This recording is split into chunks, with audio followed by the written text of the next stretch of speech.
Hey, so today I'm going to talk to you a little bit about biting because biting is a question that I get asked about a lot. How do I stop my child from biting? Why is my child biting? The daycare is complaining about my child biting. What do I do? So let's talk a little bit about that. So children can bite for a lot of different reasons, and some of that depends on their developmental age and stage, what's going on with them at the time. So you have to put on your parent detective hat and sort of try to figure out, what's going on with them. Some of these reasons can overlap because your children don't read those instruction manuals. So sometimes they do things that are a little bit confusing. You know that. So let's look at that a little bit. So depending on their age, children can bite because they're teething and they just, want to put some things in their mouth and they want to chew. So if your child is a younger baby, that might be what's going on. And if you're holding them and they're kind of gnawing on your shoulder, that might be what's going on there. But if your child is a little bit older and they have all their teeth, then they're probably not biting because of that reason. So you want to look at some other things.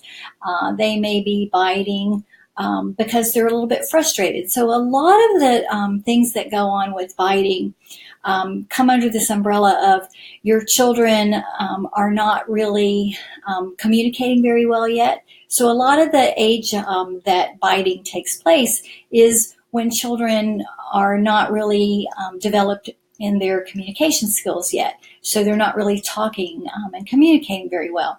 And the age that biting typically occurs is in that period of time.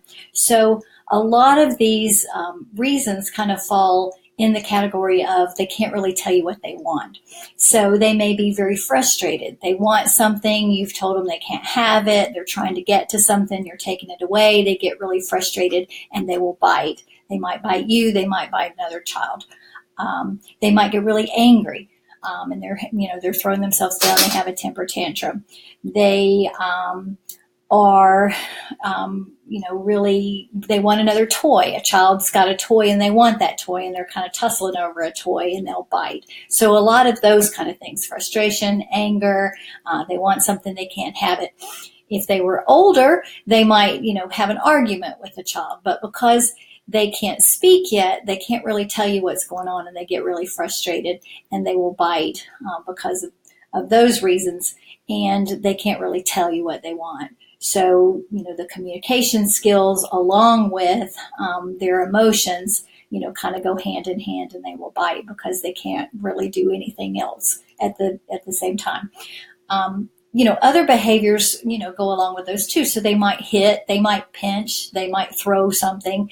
All of those things, are because of the same reasons. But biting is, much more visible. It hurts more. It leaves a mark.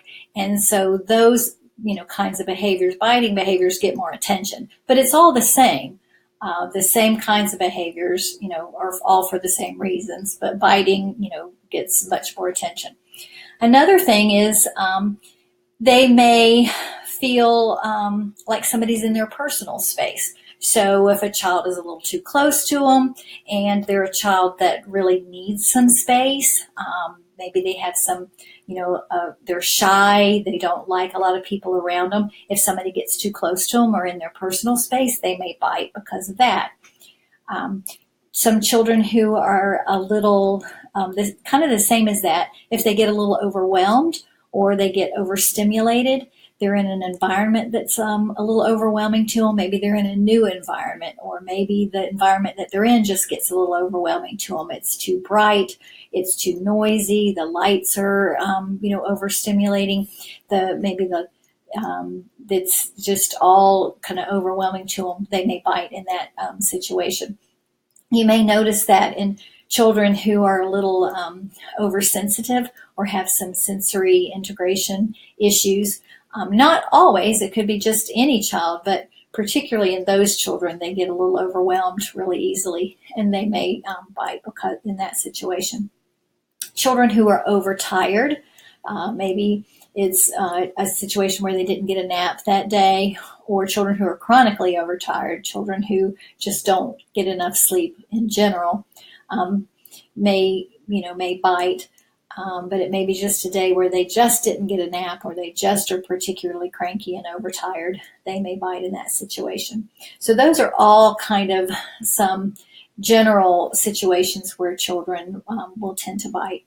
You want to make sure that you kind of look at what the situation is with your child.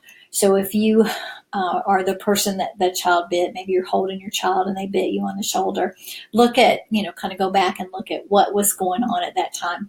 If they bit at childcare or at playgroup or at somebody else's house and you weren't there, try to find out what the situation was. And certainly if you're there, kind of step back and look at what happened. Children will often bite again if they bit one time.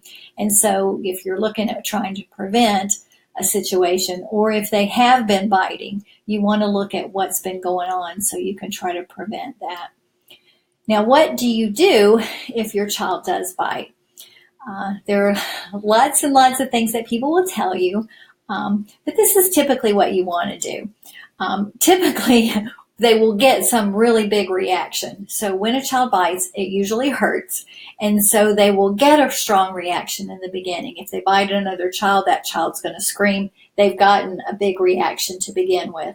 If they bite you, you will often react really quickly because it hurts. So that initial reaction will cause some kind of reaction in your child. Oftentimes the child who bit will start to cry. That's not a bad thing. You don't want to comfort your child if they've just bitten somebody. So they bite you, you startle, that's okay. That gives them a negative response right away. You want to respond very quickly. You don't want to punish, and you don't want to shame them, but you do want to have a strong reaction. So your child bites you, you very quickly pull them away from you, and you very firmly say, no biting. Biting hurts. And you usually want to have a phrase that you say every time and the same. And so that's a good phrase to say. No biting. Biting hurts. And then you put them down. And so we'll start with them biting you first. So no biting. Biting hurts. And then you put them down and you turn your attention away from them.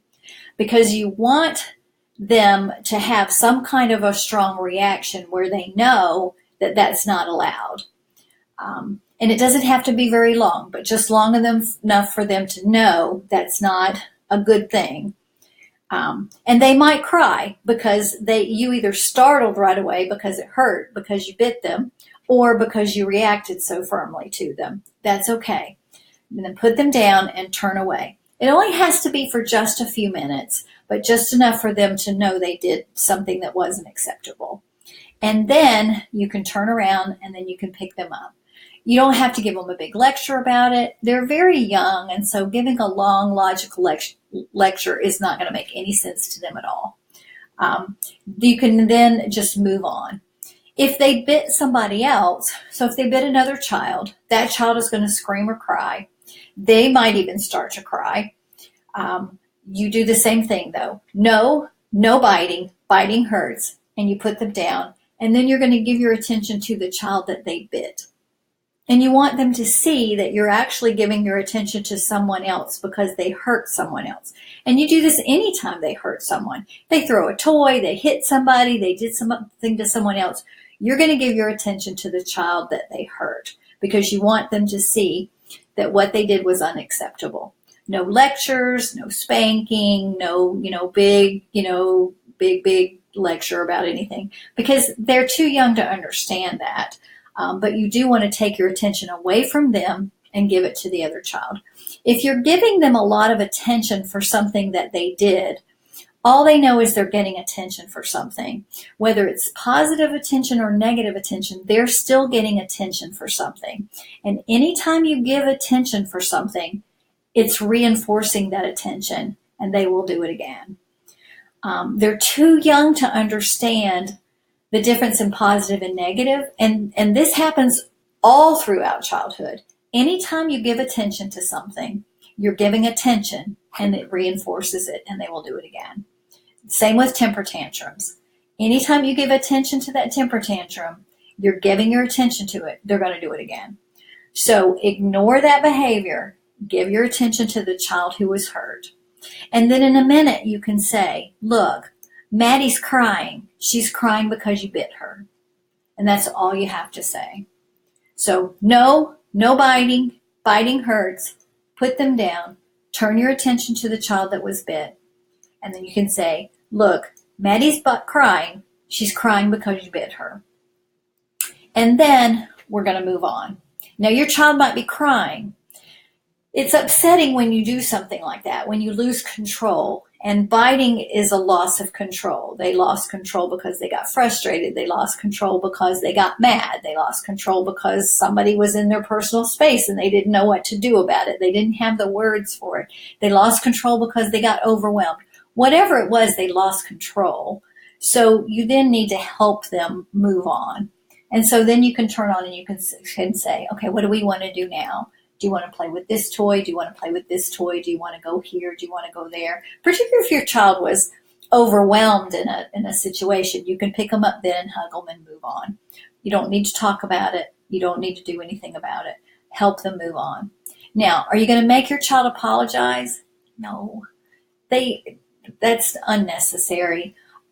If you have other opinions about that, and that's important to your family, you can do that. But your child didn't understand what they were doing, and that's not necessary to do. We're not certainly going to make the children play together. That's a time to move on.